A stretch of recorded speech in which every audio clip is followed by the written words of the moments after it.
Hello everyone, welcome to creative IAS. Creative IAS ಅಲ್ಲಿ January ಮಂತಿನ current affair series ಅಲ್ಲಿ ಇದು ಎರಡನೆಯ ಪಾರ್ಟ್.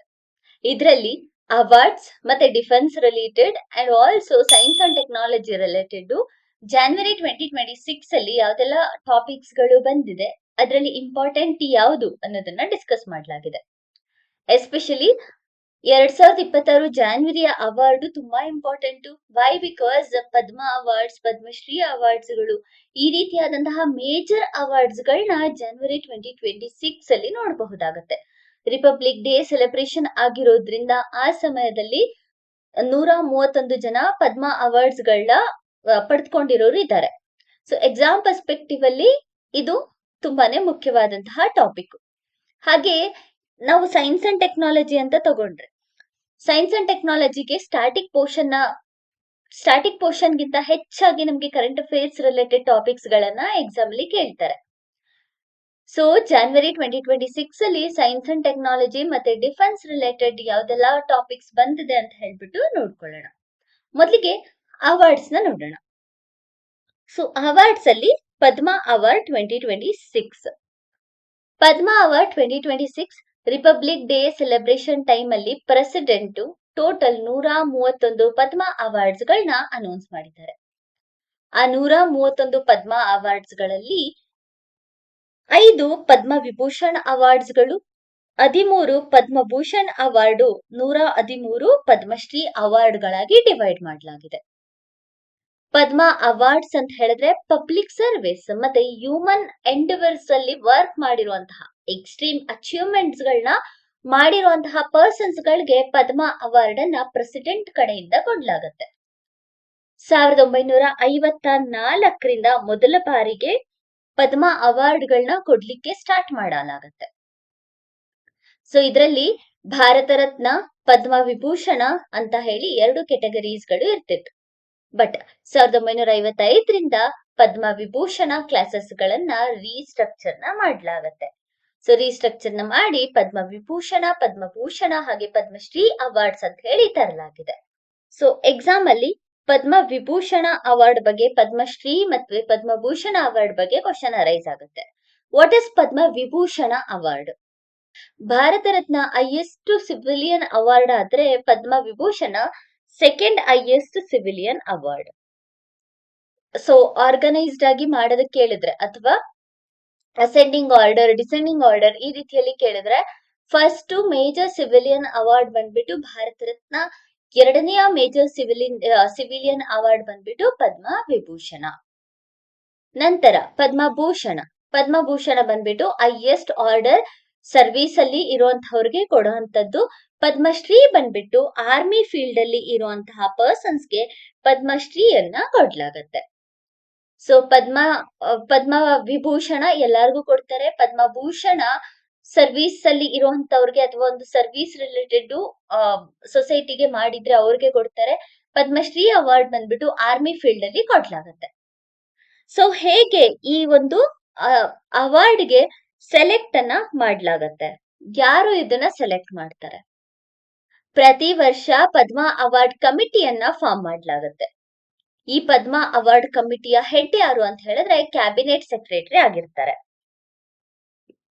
ಕ್ಯಾಬಿನೆಟ್ ಸೆಕ್ರೆಟರಿ ಪದ್ಮ ಅವಾರ್ಡ್ಗೆ ಸೆಲೆಕ್ಟ್ ಮಾಡೋದಕ್ಕೆ ಇರುವಂತಹ ಕಮಿಟಿಯ ಚೇರ್ಪರ್ಸನ್.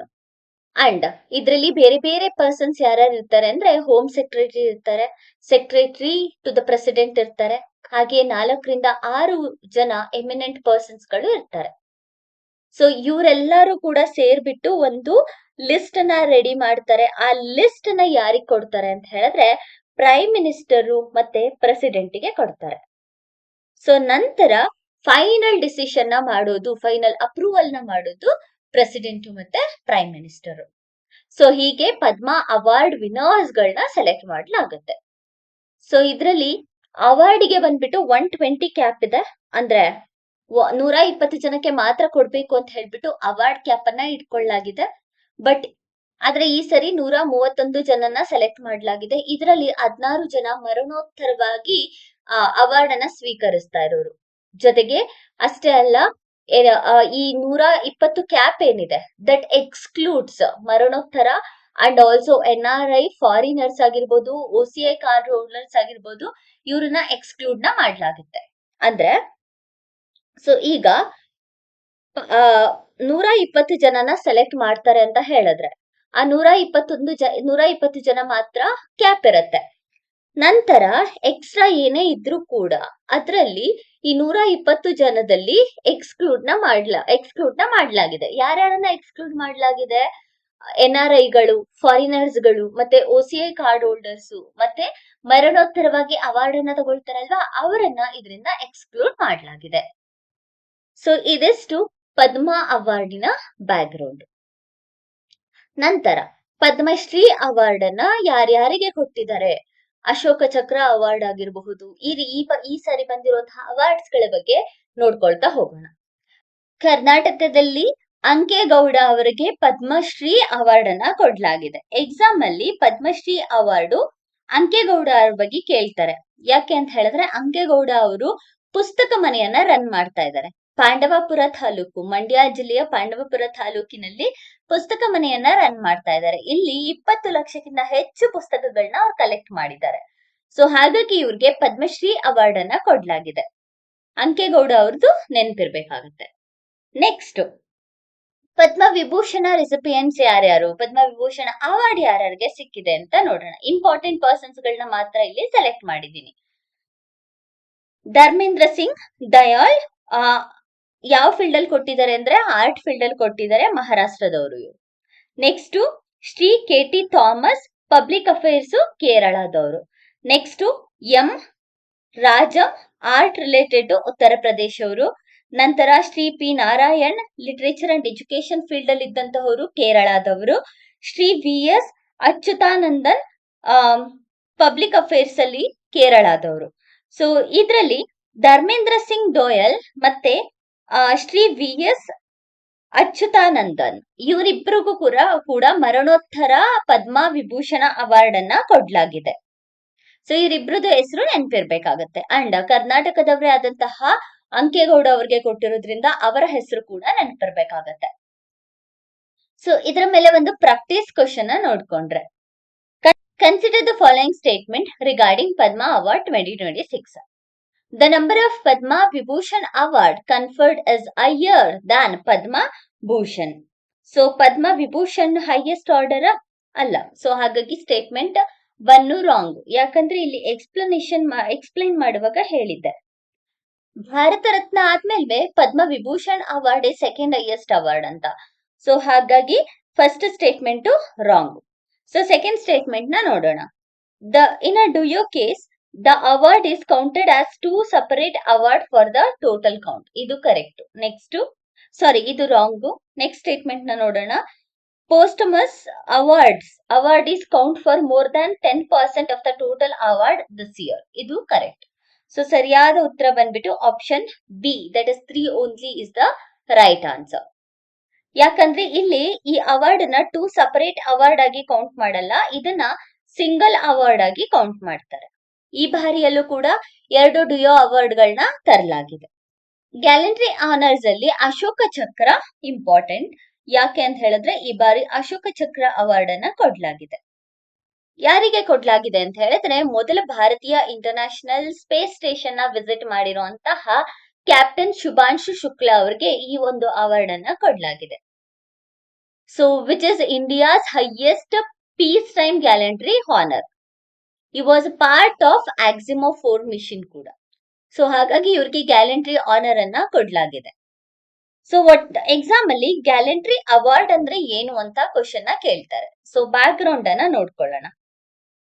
ಗ್ಯಾಲಂಟ್ರಿ ಅವಾರ್ಡ್ ಅಂತ ಹೇಳಿದ್ರೆ ಇದನ್ನ ಪದ್ಮಭೂಷಣ ಅಥವಾ ಪದ್ಮ ವಿಭೂಷಣ, ಪದ್ಮ ಅವಾರ್ಡ್ ತರ ವರ್ಷಕ್ಕೆ 1 ಸಲ ಕೊಡಲ್ಲ. ಇದನ್ನ ಇಯರ್ಲಿ ಟ್ವೈಸ್ ಕೊಡ್ಲಾಗತ್ತೆ. ಯಾವ್ದನ್ನ? ಅಶೋಕ ಚಕ್ರ ಅವಾರ್ಡ್ ಅನ್ನ ಅಂದ್ರೆ ಗ್ಯಾಲಂಟ್ರಿ ಅವಾರ್ಡ್ ಅನ್ನ 2 ಬಾರಿ ಅನೌನ್ಸ್ ಮಾಡ್ಲಾಗತ್ತೆ. ಒಂದು ರಿಪಬ್ಲಿಕ್ ಡೇ ದಿನ, ಇನ್ನೊಂದು ಇಂಡಿಪೆಂಡೆನ್ಸ್ ಡೇ ದಿನ. ಸೊ ಟೋಟಲ್ 2 ಬಾರಿ ವರ್ಷದಲ್ಲಿ ಗ್ಯಾಲಂಟ್ರಿ ಅವಾರ್ಡ್ ಅನ್ನ announce ಮಾಡ್ಲಾಗತ್ತೆ.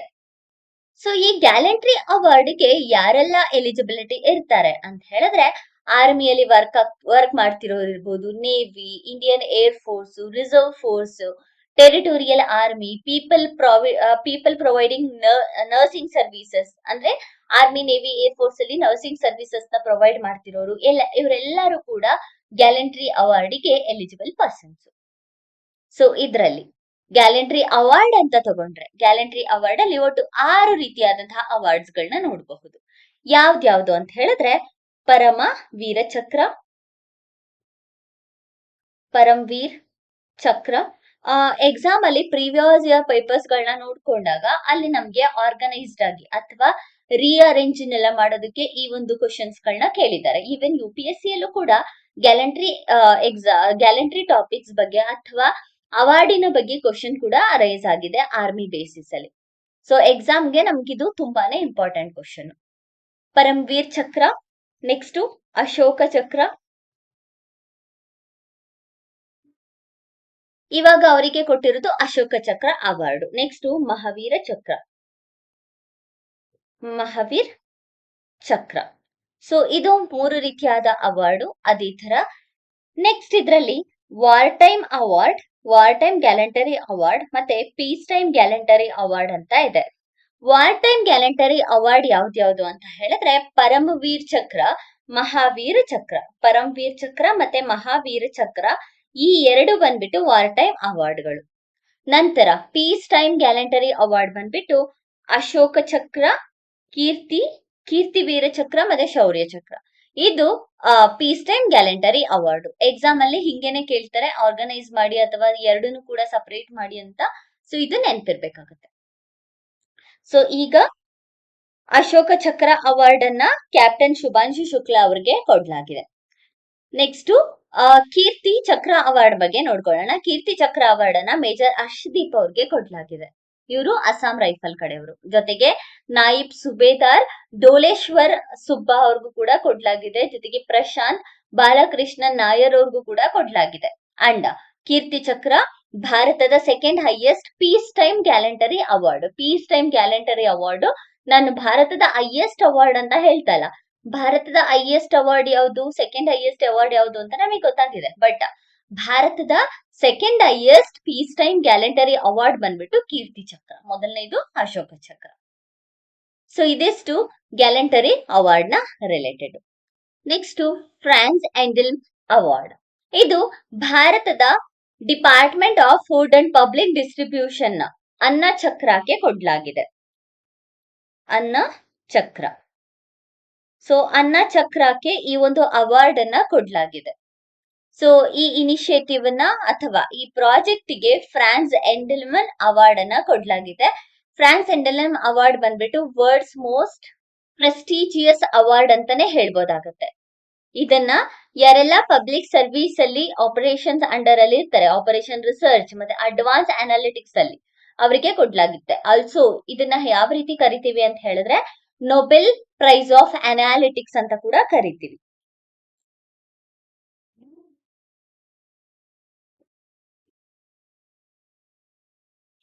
Nobel prize of analytics ಅಂತ ಕೂಡ ಈ ಒಂದು ಅವಾರ್ಡ್ ಅನ್ನ ಕರೆಯಲಾಗತ್ತೆ. ಸೊ ವಿನ್ನರ್ಸ್ ಗೆ ಒಟ್ಟು $10,000 ಪ್ರೈಸ್ ಅನ್ನ ಕೊಡ್ಲಾಗತ್ತೆ. ಈಗ ಅನ್ನ ಚಕ್ರ ಇದಕ್ಕೆ ಅವಾರ್ಡಿಯಾಗಿ ಸೆಲೆಕ್ಟ್ ಆಗಿದೆ. ಅನ್ನ ಚಕ್ರ ಅಂತ ಹೇಳಿದ್ರೆ ಪಬ್ಲಿಕ್ ಡಿಸ್ಟ್ರಿಬ್ಯೂಷನ್ ಸಿಸ್ಟಮ್ ಅಂಡರ್ ಅಲ್ಲಿ ಇರೋಂತಹ ಆಪ್ಟಿಮೈಸಿಂಗ್ ಟೂಲ್. ಇದನ್ನ ಡೆವಲಪ್ ಮಾಡಿದ್ ಯಾರು ಅಂತ ಹೇಳಿದ್ರೆ government United Nations academia partnership ನ ಜೊತೆಗೆ ಅದ್ರ ಜೊತೆಯಲ್ಲಿ department of food and public distribution, UN world food programme in India, ಜೊತೆಗೆ Indian Institute of Technology in Delhi ಇದು ಸೇರ್ಕೊಂಡ್ಬಿಟ್ಟು ಅನ್ನ ಚಕ್ರ ಟೂಲ್ ಅನ್ನ ಡೆವಲಪ್ ಮಾಡಿದೆ. It is integrated with PM Gatishakti platform. So ಈಗ ಇದಕ್ಕೆ ಈ ಒಂದು ಅವಾರ್ಡ್ ದೊರಕಿದೆ. Next IFFCO award. ಏನಿದು IFFCO ಅವಾರ್ಡ್ ಅಂತ ಹೇಳಿದ್ರೆ Indian farmers fertiliser corporation limited. IFFCO Sahitya Samman 2025 award ಅನ್ನ ಕೊಟ್ಟಿದೆ. ಯಾರಿಗೆ ಅಂತ ಹೇಳಿದ್ರೆ ಹಿಂದಿ ರೈಟರ್ ಆಗಿರುವಂತಹ ಮೈತ್ರೇಯಿ ಪುಷ್ಪ ಅವರಿಗೆ.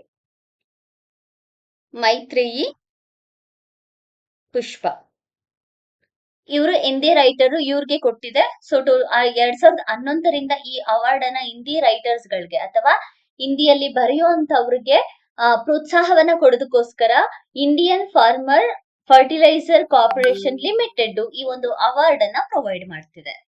ಈ ಅವಾರ್ಡ್ ಅಲ್ಲಿ ಏನೆಲ್ಲ ಇರುತ್ತೆ ಅಂತ ಹೇಳಿದ್ರೆ, ಸಿಟೇಷನ್ ಇರುತ್ತೆ, ಮೊಮೆಂಟೋ ಇರುತ್ತೆ, ಜೊತೆಗೆ 11 ಲಕ್ಷ ಕ್ಯಾಶ್ ಪ್ರೈಸ್ ಅನ್ನ ಕೊಡ್ಲಾಗತ್ತೆ. ಈ ಬಾರಿ IFFCO ಯಂಗ್ ಲಿಟರರಿ ಅವಾರ್ಡ್ ಅನ್ನ ಕೂಡ ಕೊಟ್ಟಿದೆ. ಯಂಗ್ ಲಿಟರರಿ ಅವಾರ್ಡ್ ಬಂದ್ಬಿಟ್ಟು ಅಂಕಿತಾ ಜೈನ್ ಅವರಿಗೆ ಸಿಕ್ಕಿದೆ, ಓ ರೇ ಕಿಸಾನ್ ಅನ್ನುವಂತಹ ಬುಕ್ ಅನ್ನ ಬರೆದಿರೋದಕ್ಕೆ. ಸೊ ಇದಿಷ್ಟು ಈ ಅವಾರ್ಡ್ ನ ಬಗ್ಗೆ. ಸೊ ನೆಕ್ಸ್ಟ್ ಗ್ಯಾಲಂಟರಿ ಅವಾರ್ಡ್ ಬಗ್ಗೆ ಒಂದು ಕ್ವಶನ್ ಅನ್ನ ನೋಡ್ಕೊಳ್ಳೋಣ. Match the following awardees with their respective achievement.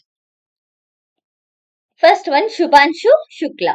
Shubhanshu Shukla ಅವರಿಗೆ PDS reform, Ashoka Chakra, Kargil war ಅಂತ ಇದೆ. ಶುಭಾಂಶು ಶುಕ್ಲಾ ಅವ್ರಿಗೆ ಅಶೋಕ ಚಕ್ರವನ್ನ ಕೊಟ್ಟಿರೋದು ISS ವಿಸಿಟ್ ಗೋಸ್ಕರ. ಸೊ 1ಗೆ ವೈ ಕರೆಕ್ಟ್ ಆಗಿದೆ. ಸೊ 1ಗೆ ವೈ ಕರೆಕ್ಟ್ ಇರುವಂತದ್ದು ಇದೊಂದು ಮತ್ತೆ ಇದೊಂದು. ನೆಕ್ಸ್ಟ್ ನೋಡೋಣ. ತಾಶಿ ನಾಮ್ಗ್ಯಾಲ್. ತಾಶಿ ನಾಮ್ಗ್ಯಾಲ್ ಬಂದ್ಬಿಟ್ಟು ಕಾರ್ಗಿಲ್ ವಾರು ಲಡಾಖ್ ಸ್ಟೇಟ್ ಅವಾರ್ಡ್ ಅನ್ನ ತಗೊಂಡಿದ್ದಂಥವ್ರು. ಸೊ 2ಗೆ ಝೆಡ್. ಸೊ ಇದು ಕರೆಕ್ಟ್ ಆದಂತಹ ಉತ್ತರ. ಬಟ್ ಲಾಸ್ಟ್ ಆಪ್ಷನ್ ನೋಡೋಣ, Anna Chakra, PDS reform. So this is the right answer. Next ನಾವು ಆಲ್ರೆಡಿ ಅಂಕೇಗೌಡ ಅವರ ಬಗ್ಗೆ ನೋಡ್ಕೊಂಡ್ವಿ, ಪುಸ್ತಕ ಮನೆಯನ್ನ ರನ್ ಮಾಡ್ತಾ ಇದಾರೆ ಅಂತ. ನೆಕ್ಸ್ಟ್ ಇಲ್ಲಿ ದೇವಕಿ ಅಮ್ಮ ಅವರ ಬಗ್ಗೆ ನೋಡ್ಕೊಳ್ಳೋಣ. ದೇವಕಿ ಅಮ್ಮ ಗ್ರೀನ್ ಆಕ್ಟಿವಿಸ್ಟ್. ಸೊ ಇವರು ಕೊಲ್ಲಕಾಯಲ್ ದೇವಕಿ ಅಮ್ಮ ಅಂತ ಇವರ ಫುಲ್ ಹೆಸರು. She transformed barren coastal land, ಅಂದ್ರೆ ಕಂಪ್ಲೀಟ್ ಬ್ಯಾರನ್ ಇರುವಂತಹ ಕೋಸ್ಟಲ್ ಲ್ಯಾಂಡ್ ಅನ್ನ ಅಲ್ಲಪೂಜಾ ಏರಿಯಾದಲ್ಲಿ 5 ಎಕರ್ ಲ್ಯಾಂಡ್ ಅನ್ನ ಗ್ರೀನ್ ಲ್ಯಾಂಡ್ ಅಥವಾ ತಪೋವನಂ ಆಗಿ ಕನ್ವರ್ಟ್ ಮಾಡಿದ್ದಾರೆ. ಸೊ ಹಾಗಾಗಿ ಇವ್ರಿಗೆ 2018ರಲ್ಲಿ ನಾರಿ ಶಕ್ತಿ ಪುರಸ್ಕಾರ ಅವಾರ್ಡ್ ಅನ್ನ ಕೂಡ ಕೊಟ್ಟಿದ್ರು. ಹಾಗಾಗಿ ಈಗ ಇವ್ರಿಗೆ ಪದ್ಮಶ್ರೀ ಅವಾರ್ಡ್ ಅನ್ನ ಕೊಡ್ಲಾಗಿದೆ. ನೆಕ್ಸ್ಟ್ ಅರ್ಮಿದಾ ಫರ್ನಾಂಡಿಸ್. ಅರ್ಮಿದಾ ಫರ್ನಾಂಡಿಸ್ ಮೆಡಿಸನ್ ಮತ್ತೆ ಪಬ್ಲಿಕ್ ಹೆಲ್ತ್ ರಿಲೇಟೆಡ್, ಇವ್ರಿಗೂ ಕೂಡ ಪದ್ಮಶ್ರೀ ಅವಾರ್ಡ್ ಅನ್ನ ಕೊಡ್ಲಾಗಿದೆ. ಜೊತೆಗೆ ಆರ್ ಮಾಧವನ್ ಸಿನಿಮಾದಲ್ಲಿ ಪದ್ಮಶ್ರೀ ಅವಾರ್ಡ್ ಅನ್ನ ತಗೊಂಡಿದ್ದಾರೆ. ಶ್ರೀ ಶೇಖರ್ ವಿಮಾಪತಿ 2026ರ ಪದ್ಮಶ್ರೀ ಅವಾರ್ಡ್ ಅನ್ನ ಇವರಿಗೆ ಕೊಟ್ಟಿದ್ದಾರೆ. ಮಾಡರ್ನೈಸ್ಡ್ ದೂರದರ್ಶನ ಅಂದ್ರೆ ಆಲ್ ಇಂಡಿಯಾ ರೇಡಿಯೋವನ್ನ ಮಾಡರ್ನೈಸ್ ಮಾಡಿರೋದಕ್ಕೆ ಇವರಿಗೆ ಕೊಟ್ಟಿದ್ದಾರೆ. ಜೊತೆಗೆ ಭಾರತದ ಮಹಿಳಾ ಹಾಕಿ ತಂಡದ ಗೋಲ್ ಕೀಪರ್ ಆಗಿದ್ದಂತಹ ಸವಿತಾ ಪುನಿಯಾ ಅವ್ರಿಗೂ ಕೂಡ ಪದ್ಮಶ್ರೀ ಅವಾರ್ಡ್ ಸಿಕ್ಕಿದೆ. ಸವಿತಾ ಪುನಿಯಾ ಇವ್ರಿಗೆ 2018ರಲ್ಲಿ ಅರ್ಜುನ ಅವಾರ್ಡ್ ಅನ್ನು ಕೂಡ ಕೊಡ್ಲಾಗಿತ್ತು. ಜೊತೆಗೆ ಸಿಲಂಬಂ ಎಕ್ಸ್ಪೋನೆಂಟ್ ಕೆ ಪಜಾನಿವಲ್ ಇವ್ರಿಗೆ ಟ್ರೆಡಿಷನಲ್ ಮಾರ್ಷಿಯಲ್ ಆರ್ಟ್ಗೋಸ್ಕರ ಪದ್ಮಶ್ರೀ ಅವಾರ್ಡ್ ಸಿಕ್ಕಿದೆ. ಡಾಕ್ಟರ್ AE ಮುತ್ತಮಯಗಂ ಇವ್ರಿಗೆ science and engineering related Padma Shri award ಸಿಕ್ಕಿದೆ. ನೆಕ್ಸ್ಟ್ 2026ರ Tyler prize for environmental achievement 2026ರ ಅವಾರ್ಡ್ ಅನ್ನ ಟಾಬಿ ಕೇಯರ್ಸ್ ಅವರಿಗೆ ಕೊಡ್ಲಾಗಿದೆ. ಸೊ ಯಾಕೆ ಇವರಿಗೆ ಕೊಟ್ಟಿದ್ದು ಅಂತ ಹೇಳಿದ್ರೆ, ಫಂಗಲ್ ಇನ್ಫೆಕ್ಷನ್ ಅಥವಾ ಫಂಗಲ್ ನೆಟ್ವರ್ಕ್ ಮತ್ತೆ ಕ್ಲೈಮೇಟ್ ರೆಗ್ಯುಲೇಷನ್ಸ್ ಹಾಗೂ ಎಕೋಸಿಸ್ಟಮ್ ಸ್ಟೆಬಿಲಿಟಿಯಲ್ಲಿ ಫಂಗಲ್ ನೆಟ್ವರ್ಕ್ ಹೇಗೆ ಇಂಪ್ಯಾಕ್ಟ್ ಮಾಡ್ತಿದೆ ಅನ್ನೋದನ್ನ ರಿಸರ್ಚ್ ನ ಮೂಲಕ ಇವರು ಟಾಬಿ ಕೇಯರ್ಸ್ ಅವರು ಅನಲೈಸ್ ನ ಮಾಡಿದ್ದಾರೆ. ಸೊ ಹಾಗಾಗಿ ಇವ್ರಿಗೆ ಟೇಲರ್ ಪ್ರೈಸ್ ನ ಕೊಡ್ಲಾಗಿದೆ. ಟೇಲರ್ ಪ್ರೈಸ್ ಅಂತ ಹೇಳಿದ್ರೆ ಎನ್ವಿರಾನ್ಮೆಂಟಲ್ ಆಕ್ಟಿವಿಸ್ಟ್ ಗಳಿಗೆ ಇದನ್ನ ಕೊಡ್ಲಾಗುತ್ತೆ. ಇದು ಪ್ರಪಂಚದ top environmental award. Also it is called as Nobel prize for environment. Taylor award ಅನ್ನ ನೊಬೆಲ್ ಪ್ರೈಸ್ ಫಾರ್ ಎನ್ವಿರಾನ್ಮೆಂಟ್ ಅಂತ ಕೂಡ ಕರಿತೀವಿ. ಯೂನಿವರ್ಸಿಟಿ ಆಫ್ ಸದರ್ನ್ ಕ್ಯಾಲಿಫೋರ್ನಿಯಾ ಈ ಅವಾರ್ಡ್ ಅನ್ನ ಪ್ರೊವೈಡ್ ಮಾಡುತ್ತೆ. ಸೊ ಟೋಟಲ್ $250,000 ಈ ಅವಾರ್ಡ್ ನ ಪ್ರೈಸ್ ಆಗಿದೆ. ಇನಿಷಿಯಲಿ $5 million ಇತ್ತು ಅಂಡ್ ಒರಿಜಿನಲಿ ಇದನ್ನ ಪೆಪ್ಪರ್ಡೈವ್ ಯೂನಿವರ್ಸಿಟಿ ಕೊಡ್ತಾ ಇತ್ತು. ಈಗ California university, southern California university Taylor prize award ಅನ್ನ ಕೊಡ್ತಾ ಇದೆ ಎನ್ವಿರಾನ್ಮೆಂಟಲಿಸ್ಟ್ ಗೆ. ಸೊ ಎಕ್ಸಾಮ್ ಪರ್ಸ್ಪೆಕ್ಟಿವ್ ಆಗಿ ಎನ್ವಿರಾನ್ಮೆಂಟಲಿಸ್ಟ್ ಗಳಿಗೆ ಕೊಡ್ತಾ ಇರುವಂತಹ ಅವಾರ್ಡ್ ಟೇಲರ್ ಪ್ರೈಸ್. ಹಾಗೆ ಇದನ್ನ ನೊಬೆಲ್ ಪ್ರೈಸ್ ಫಾರ್ ಎನ್ವಿರಾನ್ಮೆಂಟ್ ಅಂತ ಕರಿತೀವಿ. ಇದನ್ನ ಟಾಬಿ ಕೇಯರ್ಸ್ ಅವ್ರಿಗೆ ಕೊಟ್ಟಿದ್ದಾರೆ ಅನ್ನೋದು ನೆನಪಿರ್ಬೇಕು. ಯಾತಕ್ಕೋಸ್ಕರ ಕೊಟ್ಟಿರೋದು? ಫಂಗಲ್ ನೆಟ್ವರ್ಕ್ ರಿಸರ್ಚ್ ಗೋಸ್ಕರ. ನೆಕ್ಸ್ಟ್ ಒಂದ್ ಕ್ವಶನ್ ನೋಡ್ಕೊಳ್ಳೋಣ. Which of the following statement is correct regarding Tyler prize? It is often referred to as a Nobel prize of mathematics. Nobel prize of mathematics ಅಲ್ಲ, Nobel prize of environment. Second one, In 2026, it was awarded for the study of underground and mycorrhizal fungi network. ಇದು correct ಆದಂತಹ answer. Next, the award recognized contribution solely in the field of atmospheric science. Atmospheric science ಅಲ್ಲ, environmental related. So ಹಾಗಾಗಿ only two only statement is the right one. Next, golden Globe award 2026 ಇದನ್ನ ಯಾರ್ಯಾರಿಗೆ ಕೊಟ್ಟಿದ್ದಾರೆ ಅಂತ ನೋಡ್ಕೊಳ್ಳೋಣ. So best film award ಬಂದ್ಬಿಟ್ಟು Hamnet ಅವ್ರಿಗೆ ಕೊಟ್ಟಿರೋದು. ನೆಕ್ಸ್ಟ್, ಬೆಸ್ಟ್ ಆಕ್ಟರ್ ಅವಾರ್ಡ್ ಬಂದ್ಬಿಟ್ಟು ವ್ಯಾಗ್ನರ್ ಮೌರಾ ಅವ್ರಿಗೆ ಕೊಟ್ಟಿದ್ದಾರೆ. ನೆಕ್ಸ್ಟ್, ಬೆಸ್ಟ್ ಆಕ್ಟ್ರೆಸ್ ಬಂದ್ಬಿಟ್ಟು ಜೆಸ್ಸಿ ಬುಕ್ಲಿ ಅವ್ರಿಗೆ ಕೊಟ್ಟಿದ್ದಾರೆ. ಬೆಸ್ಟ್ ಡೈರೆಕ್ಟರ್ ಪೌಲ್ ಥಾಮಸ್ ಆಂಡರ್ಸನ್ಗೆ. Next, animated film KPop of Demon Hunters ಇವ್ರಿಗೆ ಗೋಲ್ಡನ್ ಗ್ಲೋಬ್ ಅವಾರ್ಡ್ ಅನ್ನ ಕೊಡ್ಲಾಗಿದೆ.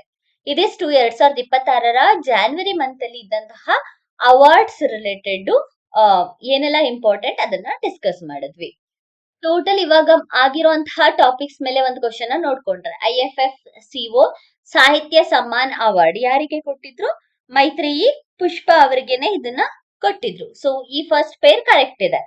Next, Star of Italy Srinivas Dempo ಅವ್ರಿಗೆನೆ ಕೊಟ್ಟಿರೋದು. Next, UN secretary general's award major Swathi Shanthakumar ಅವರಿಗೆ ಕೊಟ್ಟಿರೋದು. So all of the 3 pairs are correct.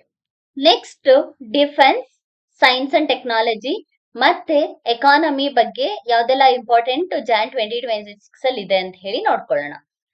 ಮೊದಲನೇದಾಗಿ exercise ದೋಸ್ತಿ 17. Exercise ದೋಸ್ತಿ ಇದು ಬಂದ್ಬಿಟ್ಟು ಟ್ರೈಲ್ಯಾಟ್ರಲ್ ಡ್ರಿಲ್. ಯಾರ್ಯಾರ ನಡುವೆ ನಡೆಯುತ್ತೆ ಅಂತ ಹೇಳಿದ್ರೆ, ಇಂಡಿಯಾ ಜೊತೆಗೆ ಶ್ರೀಲಂಕಾ, ಮಾಲ್ಡೀವ್ಸ್ ಈ 3 ಕಂಟ್ರೀಸ್ ಗಳ ನಡುವೆ ನಡೆಯೋದೇ ಎಕ್ಸಸೈಸ್ ದೋಸ್ತಿ. ಈ ಎಕ್ಸಸೈಸ್ ದೋಸ್ತಿ ಅನ್ನೋದು 1991ರಲ್ಲಿ ಶುರು ಆಗತ್ತೆ. ಇದು ಶುರು ಆದಾಗ ಇದ್ದಿದ್ದು ಇಂಡಿಯಾ ಮತ್ತೆ ಮಲೇಷ್ಯಾ. ಸೊ ಇದು ಬೈಲ್ಯಾಟ್ರಲ್ ಟ್ರೀಟಿ ಆಗಿತ್ತು. ಬಟ್ 2012ರಲ್ಲಿ ಇದಕ್ಕೆ ಶ್ರೀಲಂಕಾ ಜಾಯಿನ್ ಆಗುತ್ತೆ. ಜಾಯಿನ್ ಆದ್ಮೇಲೆ ಟ್ರೈಲ್ಯಾಟ್ರಲ್ ಟ್ರೀಟಿ ಆಗಿ ಈಗ ರನ್ ಆಗ್ತಾ ಇದೆ. ಈಗ 17ನೇ trilateral coast guard exercise Maldives conclude ಮಾಡಿದೆ. ಸೊ 2026ರಲ್ಲಿ ಮಾಲ್ಡೀವ್ಸ್ ಇದನ್ನ ಆರ್ಗನೈಸ್ ಮಾಡಿತ್ತು. ಈಗ ಮಾಲ್ಡೀವ್ಸ್ ಅದನ್ನ ಕನ್ಕ್ಲೂಡ್ ಕೂಡ ಮಾಡಿದೆ. ಸೊ ಇದು ಆರ್ಮಿಯ ಎಕ್ಸಸೈಸ್ ಅಲ್ಲ, coastal exercise which is nothing but navy exercise ಅಥವಾ naval exercise. So operation Dosti ನೆನ್ಪಿರ್ಬೇಕು. ನೆಕ್ಸ್ಟ್, ಇದ್ರ ಬಗ್ಗೆ ಒಂದು ಕ್ವಶನ್ ನೋಡ್ಕೊಂಡ್ರೆ, consider the following statement regarding exercise ದೋಸ್ತಿ.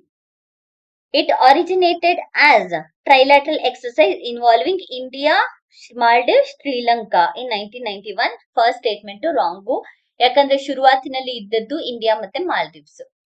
Next, the 17th edition of exercise was hosted by Maldives in 2026. ಈ statement correct. Next, it primary focus on interoperability between the navies of the participating nations. So ಇದು statement wrong. So answer ಬಂದ್ಬಿಟ್ಟು 2 only is the right answer because ಇದು ನೇವೀಸ್ ಅಲ್ಲ, coastal ಅನ್ನ focus ಮಾಡುತ್ತೆ, coastal areas ಅನ್ನ focus ಮಾಡುತ್ತೆ. Next, mission Sudarshana ಚಕ್ರ. Mission Sudarshana ಚಕ್ರ DRDO ಕಡೆಯಿಂದ ಇಂಡಿಜಿನಿಯಸ್ಲಿ ಡೆವಲಪ್ ಮಾಡಿರುವಂತಹ AI ಎನೇಬಲ್ಡ್ ಪ್ರೊಟೆಕ್ಟರ್. ಇದರಿಂದ ಲ್ಯಾಂಡ್, ಏರ್, ಸಿ ಮತ್ತೆ ಸೈಬರ್ ಡಾಮಿನೆನ್ಸ್ ಥ್ರೆಟ್ ಗಳನ್ನ ಮಿಟಿಗೇಟ್ ಮಾಡೋದಕ್ಕೆ ಹೆಲ್ಪ್ ಆಗತ್ತೆ. 2035ರ ಸಮಯಕ್ಕೆ ಇದಕ್ಕೆ ಟಾರ್ಗೆಟ್ ಇಟ್ಕೊಂಡಿರೋದು. 2035ಕ್ಕೆ ಮಿಷನ್ ಸುದರ್ಶನ ಚಕ್ರದ ವರ್ಕ್ ಕಂಪ್ಲೀಟ್ ಆಗತ್ತೆ. ಸೊ ಇದು 2035ರ ಹೊತ್ತಿಗೆ ಜಾರಿಗೆ ಬರುತ್ತೆ. ಇದು mission Sudarshana Chakra indigenously DRDO ಕಡೆಯಿಂದ ಡೆವಲಪ್ ಮಾಡಿರೋದು. ಅಂಡ್ ಇಷ್ಟು ಮಿಷನ್ ಸುದರ್ಶನ ಚಕ್ರ ಬಗ್ಗೆ. ಅದ್ರ ಮೇಲೆ ಒಂದು ಕ್ವಶನ್ ನೋಡ್ಕೊಂಡ್ರೆ, with reference to mission Sudarshana Chakra consider the following. MCQ use ಮಾಡಿ ಅದ್ರ ಬಗ್ಗೆ ಡೀಟೇಲ್ ನ ಕಲ್ತ್ಕೊಳ್ತಾ ಹೋದ್ರೆ ನಮ್ಗೆ ಇನ್ನೂ ಚೆನ್ನಾಗಿ ನೆನಪಿರುತ್ತೆ. It is an indigenous air defence system designed to counter hypersonic threat and drones. So ಈ ಸ್ಟೇಟ್ಮೆಂಟ್ ಕರೆಕ್ಟ್ ಆಗಿದೆ. ನೆಕ್ಸ್ಟ್ ಸ್ಟೇಟ್ಮೆಂಟ್ ನ ನೋಡೋಣ. The project is spearheaded by Indian air force in collaboration with private aerospace firm. ಈ statement wrong, because DRDO develop ಮಾಡ್ತಾ ಇರೋದು. It aims to integrate sensor of all 3 wings of Indian armed force into unified grid. ಇದು ಕೂಡ correct. So answer ಬಂದು 1 and 3 is the right answer. Next exercise Sanjha Shakti. Exercise Sanjha Shakti ಇದು ಭಾರತದ navy ಕಡೆಯಿಂದ conclude ಮಾಡಿದಂತಹ joint military civilian fusion exercise. So ಇದನ್ನ ಮುಂಬೈಯಲ್ಲಿ ಮಾಡ್ತಾರೆ. So this strengthen coordination between armed forces and civilian agencies to deal with emergency situation. Emergency situations ಅಂದ್ರೆ ಯಾವ್ದ್ಯಾವ್ದು ಅಂತ ಹೇಳಿದ್ರೆ ಡಿಸಾಸ್ಟರ್ ರೆಸ್ಪಾನ್ಸ್ ಆಗಿರಬಹುದು, ಪಬ್ಲಿಕ್ ಸೇಫ್ಟಿ ಆಗಿರಬಹುದು, ಈ ರೀತಿಯಾದಂತಹ ಎಮರ್ಜೆನ್ಸಿ ಸಿಚುವೇಶನ್ ಅಲ್ಲಿ ರೆಸ್ಪಾನ್ಸ್ ಮಾಡುತ್ತೆ. ಇದರಲ್ಲಿ ಯಾರೆಲ್ಲ ಇನ್ವಾಲ್ವ್ ಆಗಿದ್ದಾರೆ ಅಂದ್ರೆ Indian army, Maharashtra police, force 1 ಮತ್ತೆ fire and emergency service participated ಕೂಡ ಇದರಲ್ಲಿ ಇನ್ವಾಲ್ವ್ ಆಗಿದ್ದಾರೆ. ಸೊ ಇದು exercise Sanjha Shakti. Exercise Sanjay Shakti, recently seen in news, is primarily related to a trilateral maritime exercise between India, Japan and USA. Idu wrong. Next to a militarily civil fusion exercise to enable crisis management and synergy. Idu sariyada uttara. Next to DIME platform military logistic. DIME anta heladre Depot Integration Management Edition. It is a joint initiative by Indian Army and WISAG-N. Indian army ಇದನ್ನ launch ಮಾಡುತ್ತೆ. ಇದು ಆರ್ಮಿಯ head quarters ಗಳಿಗೆ real time ಮತ್ತೆ end to end ವಿಸಿಬಿಲಿಟಿಯನ್ನ provide ಮಾಡೋದಕ್ಕೆ help ಆಗುತ್ತೆ. Bhaskaracharya national institute for space applications, ಇದು BISAGN ಅಂತ ಹೇಳಿದ್ರೆ ಫುಲ್ ಫಾರ್ಮ್ ಅಂದ್ಬಿಟ್ಟು Bhaskaracharya national institute for space application and Jio informatics ಅಂತ ಅರ್ಥ. ಸೊ ಇದರಿಂದ 70% ಪೇಪರ್ ವರ್ಕ್ ನ ರೆಡ್ಯೂಸ್ ಮಾಡ್ಲಾಗುತ್ತೆ. ಅದಕ್ಕೋಸ್ಕರ ಎರಡು ಕೂಡ ಸೇರ್ಬಿಟ್ಟು ಡೆಪಾಟ್ ಇಂಟಿಗ್ರೇಷನ್ ಮ್ಯಾನೇಜ್ಮೆಂಟ್ ಎಡಿಷನ್ ನ ಪ್ಲಾಟ್ಫಾರ್ಮ್ ಅನ್ನ establish ಮಾಡ್ತಿವೆ. So next DIME platform launched by Indian army aims to achieve which of the following: near real-time visibility, military assets and logistics. ಇದು correct. Next promotion of space-based surveillance using BISAGN satellite. So ಇದು wrong. Next reduction of paper work in administrative cycle by significant margins. ಇದು ಸರಿಯಾದ ಉತ್ತರ. Next topic ಅನ್ನ ನೋಡ್ಕೊಳ್ಳೋಣ. ICG JCG HNS response drill. ICG JCG ಅಂತ ಹೇಳಿದ್ರೆ Indian coastal guard ಮತ್ತೆ Japan coastal guard. India ಮತ್ತೆ ಜಪಾನ್ ಎರಡೂ ಸೇರ್ಬಿಟ್ಟು ಮುಂಬೈಯಲ್ಲಿ ಅಜಾರ್ಡಸ್ ಮತ್ತೆ ನಾಕ್ಷಿಯಸ್ ಸಬ್ಸ್ಟಾನ್ಸಸ್ ರೆಸ್ಪಾನ್ಸ್ ಡ್ರಿಲ್ ಅನ್ನ ಕಂಡಕ್ಟ್ ಮಾಡಿದೆ. ಸೊ ಎರಡು ಸೇರಿ ಎಲ್ಲಿ ಕಂಡಕ್ಟ್ ಮಾಡ್ತಿದ್ದಾರೆ ಅನ್ನೋದು ನಮ್ಗೆ ಎಕ್ಸಾಮ್ ಪರ್ಸ್ಪೆಕ್ಟಿವ್ ಆಗಿ ಇಂಪಾರ್ಟೆಂಟ್. ಮುಂಬೈಯಲ್ಲಿ ಮಾಡ್ತಿದ್ದಾರೆ. ಸೊ ಯಾತಕ್ಕೋಸ್ಕರ ತಗೊಬಂದ್ರು ಅಂತ ಹೇಳಿದ್ರೆ ಪೊಲ್ಯೂಷನ್ ಕಂಟ್ರೋಲ್ಗೋಸ್ಕರ ತಗೊಬಂದ್ರು. ಇಂಡಿಯನ್ ಕೋಸ್ಟಲ್ ಗಾರ್ಡ್ಸ್ ಸಮುದ್ರ ಪ್ರಹಾರಿ ವೆಸಲ್ಸ್ ಅನ್ನ ಇಲ್ಲಿ ಯೂಸ್ ಮಾಡಿದೆ. ಸಮುದ್ರ ಪ್ರಹಾರಿ ವೆಸಲ್ ಇಂಪಾರ್ಟೆಂಟ್, ಮುಂಬೈಯಲ್ಲಿ ಆಗಿದೆ ಅನ್ನೋದು important. Next with reference to ICG Samudra Prahari consider which of the following is correct. So ಇದಕ್ಕೆ ಸರಿಯಾದ ಉತ್ತರ ಬಂದ್ಬಿಟ್ಟು it is specialised pollution control vessel of Indian coast guard is the right answer. Next science and tech related ನೋಡ್ಕೊಳ್ಳೋಣ. Alpha Genome. Alpha Genome ಅನ್ನೋದನ್ನ global DeepMind Alpha Genome ನ introduce ಮಾಡಿದೆ. ಯಾರು introduce ಮಾಡಿರೋದು? ಗೂಗಲ್ ನ. So ಯಾರು ಅಂತ ಕೇಳ್ತಾರೆ ಎಕ್ಸಾಮ್ ಅಲ್ಲಿ. ಗೂಗಲ್ ನ ಡೀಪ್ ಮೈಂಡ್ ಇದನ್ನ ಇಂಟ್ರೊಡ್ಯೂಸ್ ಮಾಡಿದೆ. ಜೀನ್ ರೆಗ್ಯುಲೇಷನ್ ಮತ್ತೆ ಫಂಕ್ಷನ್ ಮೇಲೆ ಜೆನೆಟಿಕ್ ಮ್ಯೂಟೇಷನ್ ಹೇಗೆ ಇಂಪ್ಯಾಕ್ಟ್ ಆಗ್ತಿದೆ ಅನ್ನೋದನ್ನ ಅಡ್ವಾನ್ಸ್ಡ್ ಆರ್ಟಿಫಿಷಿಯಲ್ ಇಂಟೆಲಿಜೆನ್ಸ್ ಮಾಡೆಲ್ ನ ಮೂಲಕ ತಿಳ್ಕೊಳ್ಳೋದಕ್ಕೆ ಇದು ಹೆಲ್ಪ್ ಆಗುತ್ತೆ. ಇದರಿಂದ DNA ಸೀಕ್ವೆನ್ಸ್ ಅನ್ನ up to 1 million base pair ಅನ್ನ ಅನಾಲಿಸಿಸ್ ಮಾಡಲಾಗುತ್ತೆ. ಎರಡನೇದಾಗಿ ಭಾರತದ ಮೊದಲ full stack sovereign AI park, artificial intelligence park. ಎಲ್ಲಿ ಆರ್ಟಿಫಿಷಿಯಲ್ ಇಂಟೆಲಿಜೆನ್ಸ್ ಪಾರ್ಕ್ ಅನ್ನ ಭಾರತದ ಮೊದಲ full stack artificial intelligence park ಅನ್ನ ಎಸ್ಟಾಬ್ಲಿಷ್ ಮಾಡ್ತಿದ್ದಾರೆ ಅಂದ್ರೆ ಚೆನ್ನೈಯಲ್ಲಿ. ಬಟ್ ತಮಿಳುನಾಡು ಗವರ್ಮೆಂಟ್ ಬೆಂಗಳೂರಿನ ಆರ್ಟಿಫಿಷಿಯಲ್ ಕಂಪನಿ ಆಗಿರುವಂತಹ ಸರ್ವಂ AI ಜೊತೆಗೆ ಸರ್ವಂ ಎಐ ಜೊತೆಗೆ ಟೈಅಪ್ ಆಗ್ತಾ ಇದೆ. ಇದ್ರ ಜೊತೆಗೆ MOU ಕೂಡ ಸೈನ್ ಮಾಡ್ಕೊಂಡಿದ್ದಾರೆ. ಸೊ ಭಾರತದ ಮೊದಲ full stack sovereign artificial intelligence park ಚೆನ್ನೈಯಲ್ಲಿ ಎಸ್ಟಾಬ್ಲಿಷ್ ಮಾಡ್ತಾ ಇದ್ದಾರೆ. ಇದಕ್ಕೆ ತಮಿಳುನಾಡು ಗವರ್ಮೆಂಟ್, ಅದ್ರ ಜೊತೆಗೆ ಬೆಂಗಳೂರಿನ ಆರ್ಟಿಫಿಷಿಯಲ್ ಇಂಟೆಲಿಜೆನ್ಸ್ ಕಂಪನಿ ಆಗಿರುವಂತಹ ಸರ್ವಂ ಎಐ ಟೈಅಪ್ ಆಗ್ತಾ ಇದೆ. ನೆಕ್ಸ್ಟ್ ಎಕಾನಮಿ ರಿಲೇಟೆಡ್ ನ ನೋಡ್ಕೊಂಡ್ರೆ, ಎಕಾನಮಿ ರಿಲೇಟೆಡ್ ನಮ್ಗೆ ಇಂಪಾರ್ಟೆಂಟ್ ಆಗಿರುವಂತದ್ದು PFRDA ಕಡೆಯಿಂದ ತಂದಿರುವಂತಹ 2 ಕಮಿಟೀಸ್ಗಳು. ಸೊ ಯಾವ್ದು 2 ಕಮಿಟಿ? ಮೊದಲನೇದು ಬಂದ್ಬಿಟ್ಟು high level committee under national pension scheme under ಅಲ್ಲಿ. PFRDA ಅಂತ ಹೇಳಿದ್ರೆ pension fund regulatory and development authority. ಇದು 2 ಕಮಿಟಿಯನ್ನ ರಚನೆ ಮಾಡಿದೆ. ಒಂದು 15 ಜನದ ಹೈ ಲೆವೆಲ್ ಕಮಿಟಿ. ಇದಕ್ಕೆ ಡಾಕ್ಟರ್ MS ಸಾಹೋ ಅವರು ಚೇರ್ಪರ್ಸನ್. MS ಸಾಹೋ ಅವರು ಮುಂಚೆ ಇನ್ಸಾಲ್ವೆನ್ಸಿ ಅಂಡ್ ಬ್ಯಾಂಕ್ರಪ್ಟಸಿ ಬೋರ್ಡ್ ನ ಚೇರ್ಪರ್ಸನ್ ಕೂಡ ಆಗಿದ್ರು. ಇದು ಒಂದು ಕಮಿಟಿ.